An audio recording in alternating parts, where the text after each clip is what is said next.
7 महीने हुए और आज भी पंजाब की हुकूमत हमारे साथ नहीं है, खैबर पख्तूनख्वा की हुकूमत हमारे साथ नहीं है। हम हुकूमत में आए थे तो हम कोशिश करके आए थे, नारा लगा के आए थे कि इमरान खान के दौर में बहुत महंगाई हुई है और हमने महंगाई कम करनी है। हम नारा लगा के आए थे कि इमरान खान के दौर में पाकिस्तान आलमी तौर पे तन्हाई का शिकार हुआ है, दुनिया के ममालिक पाकिस्तान से नाराज हुए हैं। हमने पाकिस्तान की खारजा पॉलिसी को भुट्टो शेख की खारजा पॉलिसी के मुताबिक बेहतर खारजा पॉलिसी पे लेके आना है। हम ये नारा लगा के आए थे कि इमरान खान के दौर में पाकिस्तान के अंदर सूबे आपस में लड़ाई पे आ गए थे, भाई भाई की लड़ाइयां शुरू हो गई थी। हमने इस मामले को खत्म करना है। हम इस नारा लगा के आए थे कि इमरान खान इस मुल्क के इदारों पे हमला आवर हो गया है। वो कभी फौज की इज्जत उछालता है, कभी इलेक्शन कमीशन की इज्जत उछालता है, कभी दीगर इदारों की पार्लियामान की इज्जत उछालता है। इस तरह कभी पाकिस्तान क्या दुनिया का कोई मुल्क आगे नहीं बढ़ सकता। वो जो खदशात उस वक्त पाकिस्तान को पैदा हो गए थे जब हम हुकूमत में आए, तो अक्सर दोस्त कहते हैं ना कि उस वक्त इमरान खान की हुकूमत जी वो बड़ी कमजोर हो गई सी, इमरान को उस वक्त लोग वोट नहीं दे रहे थे, वो सारे बाय इलेक्शन हार रहा था, लेकिन आपने हुकूमत लेके उसको तगड़ा कर दिया है। लेकिन मेरे भाई आपको ये अंदाजा नहीं है, ये हमें पता था, लेकिन आपको ये अंदाजा नहीं है कि वो क्या कुछ करने जा रहे थे खान साहब। वो जो आज बैठा पाकिस्तान की फौज को गालियां दे रहा है, वो जो आज बैठा इलेक्शन कमीशन पे हमला कर रहा है, वो जो आज बैठा पाकिस्तान में दहशत गर्दों की सपोर्ट की कर रहा है, वो आज बैठा गवर्नमेंट से बाहर बैठ के पाकिस्तान के खारजा ताल्लुकात को खराब करने की कोशिश कर रहा है। वो अपनी हुकूमत के उस दौर में आके आलमी इदारों के साथ लड़ पड़ा। आप गौर कीजिए, दुनिया में कुछ ममालिक वो हैं जो हर हाल में हमारा साथ देते हैं। सऊदी अरब हमारा मुसलमान मुल्क है, हमारा खाना काबा वहां है, हर दौर में वो हमें उनकी सपोर्ट हासिल रही है। खान साहब सऊदी अरेबिया गए, सऊदी अरब ने खुल के उनकी सपोर्ट की, उनकी नहीं पाकिस्तान की सपोर्ट की। और खान साहब को उन्होंने बाकायदा, एक इज्जत ही होती है ना मेहमान की, उन्होंने अपना जहाज दिया कि इन्होंने अमेरिका जाना था कि आप अमेरिका जाएं, वहां पे आलमी इस्लाम का मुकदमा लड़े, वहां पाकिस्तान के लोगों के लिए बेहतरी का मुकदमा लड़े। खान साहब का आलम यह है कि वहां जाके वो गुल खिलाए कि सऊदिया ने अपना जहाज भी वापस मंगवा लिया और नाराजगी का इजहार भी किया। वो मुल्क जो कभी हमसे नाराज नहीं हुआ उसको नाराज कर दिया। और वहां खड़े होके तुर्की के सदर के साथ ये प्रोग्राम बनाया कि मलेशिया में कॉन्फ्रेंस करते हैं सारी दुनिया के मुसलमान, ओआईसी कहते हैं, ओआईसी जो मुसलमान मुल्कों की तंजीम है, उसके कॉन्फ्रेंस करते हैं मलेशिया में। खुद उसका तहर्रुक किया, तुर्की और मलेशिया ने एग्री कर लिया। यहां पहुंचे तो खान साहब ने वहां जाने से इनकार कर दिया। तुर्की भी नाराज हुआ, मलेशिया भी नाराज हुआ।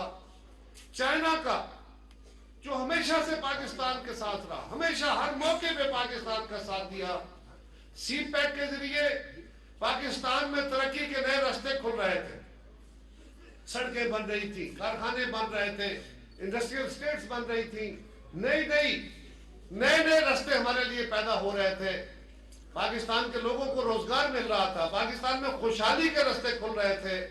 वो दुनिया की कुछ ताकतों को पसंद नहीं था। वो चीन का दुनिया के अपने निजाम के साथ लड़ाई है, आलम के साथ उसके अपने मसले होंगे, लेकिन चीन का पाकिस्तान के अंदर वो जो जिसको सी पैक कहते हैं, उस मंसूबे के जरिए पाकिस्तान की तरक्की का एक ख्वाब देखा गया। खान साहब ने आते ही, अपनी हुकूमत बनते ही चीन के ऊपर हमला आवर हुए।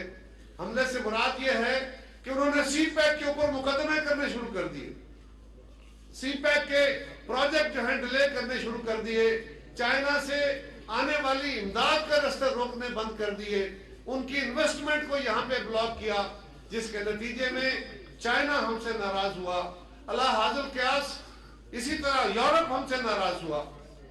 पाकिस्तान में दहशत गर्दी का जिन हमारी हुकूमत में बड़ी मुश्किल से हमने काबू किया था, हमने उनके खिलाफ, हमारी फौज ने, हमारी पुलिस ने ہمارے پاکستان کے نوجوانوں نے، شہریوں نے، ہمارے میڈیا نے، سب نے اکٹھے ہو کے ہم نے کوشش کی اور ہم نے اس دہشت گردی کے جن کو قابو کیا۔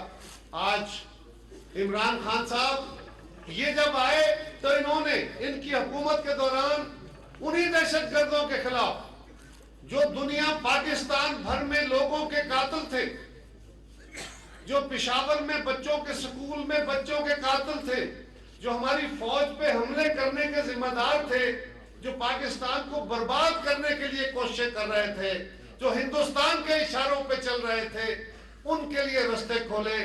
اور وہ دہشت گرد جو افغانستان کی جیلوں میں تھے وہاں سے آزاد ہوئے تو ان کو پاکستان میں آنا کہا کہ آپ آ جائیں، اپنے جتھے بنا کے آ جائیں۔ انہوں نے کہا ہم پاکستان کا آئین نہیں مانیں گے، ہم پاکستان کا قانون نہیں مانیں گے، ہم اپنی طرف سے اپنی زندگی گزارنے چاہیں گے، اپنی حکومتیں قائم کریں گے۔ ان کو وہ سہولتیں بھی دے دی گئی۔ یہ کیسے ممکن ہے کہ کوئی شخص پاکستان کا آئین نہ مانے، پاکستان کا قانون نہ مانے، ہمارے دین کی اس روح کو نہ مانے، لوگوں کا قتل عام کرے، مسلح ہو کے جتھے بنا کے چلے، پاکستان کی ریاست کو چیلنج کرے، اور عمران خان صاحب اسے کہے کہ نہیں تم میرا بچھڑا ہوا بھائی ہے۔ اور بھائی، اگر بھائی بھی رستہ چھوڑ دیتا ہے، وہ بھی قتل و غارت کرتا ہے، وہ بھی قانون توڑتا ہے، تو اس کو بھی قانون نے سزا دینی ہے۔ اس کے لیے معافی کا رستہ نہیں ہے۔ اس کو اگر کسی کو معافی دینی ہے تو پھر اس کو پاکستان کا آئین اور قانون ماننا ہوگا، یہ رستہ ہوگا، اور کوئی رستہ نہیں ہو سکتا۔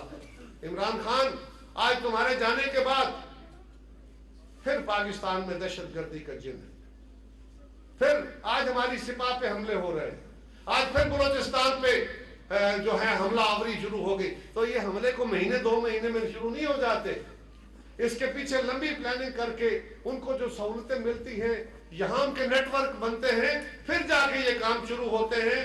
اور خان صاحب کے 4 سالہ دور میں انہوں نے اس خطے کے اندر بلوچستان میں، وہاں ہندوستان کی راہ ہو یا دیگر ادارے، وہ ان کے ساتھ مل کے وہاں حملہ کر رہے ہیں۔ آج ہمارے فاٹا میں، اور باقی چھوڑیے، پرانا فاٹا تھا، اب تو خیبر پختونخوا ہے، اب تو اسلام آباد میں حملہ آور ہو گئے، جو کچھ لوگ تو بم پھوڑنے میں کامیاب ہو گئے، بہت سارے لوگ پکڑے گئے ہیں۔ آج بھی ہمارے ادارے ان کا مقابلہ کر رہے ہیں۔ کل بھی ہم نے، تاریخ گواہ ہے کہ ہم نے سوات میں، باجوڑ میں، وزیرستان میں پیپلز پارٹی کی حکومت نے اپنی فوج کے ساتھ کھڑے ہو کے وہ جنگ لڑی تھی اور 90 دن میں فتح حاصل کی تھی۔ یہ جنگ انشاءاللہ آج بھی ہم جیتیں گے، لیکن آج بھی عمران خان کو ان کی تکلیف ہے، وہ کہتا نہیں ان کو آباد کرو۔ وہ لوگ پتہ نہیں ان کے مزاج میں کیا ہے۔ پھر ایک طوفان بدتمیزی ہے، آپ سب دیکھ رہے ہیں، گفتگو میں تلخی ہو جانا، سیاست میں کبھی تلخ بات نکل جانا۔ ایسے ہی ہوتا ہے نا، جیسے برادری میں، پنچایت میں، پریا میں بیٹھے ہوئے کسی جگہ پہ اکٹھ ہوتا ہے، گفتگو میں کبھی کبھی تلخ ہو جاتا ہے، تو اس کو 4 بندے سمجھاتے ہیں کہ بھائی تو نے غلط کام کیا ہے، یہ درست رستہ نہیں ہے، اور بعد میں اس کو اپنے کہے پہ شرمندگی بھی ہوتی ہے۔ ہمیشہ کے لیے یہ رستہ اختیار نہیں کیا جاتا، یہ کام پہلے بھی ہوتا تھا، لیکن جو طوفان بدتمیزی آج پچھلے 4 سال سے شروع ہوا کہ سوشل میڈیا کے اوپر نہ کسی کی ماں بہن کی عزت محفوظ ہے، نہ کسی کی مذہب محفوظ ہے، نہ کوئی اخلاق محفوظ ہے، انتہائی بدتمیزی کا طوفان ہے، اور خان صاحب اس کو اپنی کامیابی کی دلیل سمجھ رہے ہیں۔ جھوٹ بول کے سیاست کرنا یہ تو بڑا آسان کام ہے، لوگوں کو شراب دکھانا یہ تو بڑا آسان کام ہے۔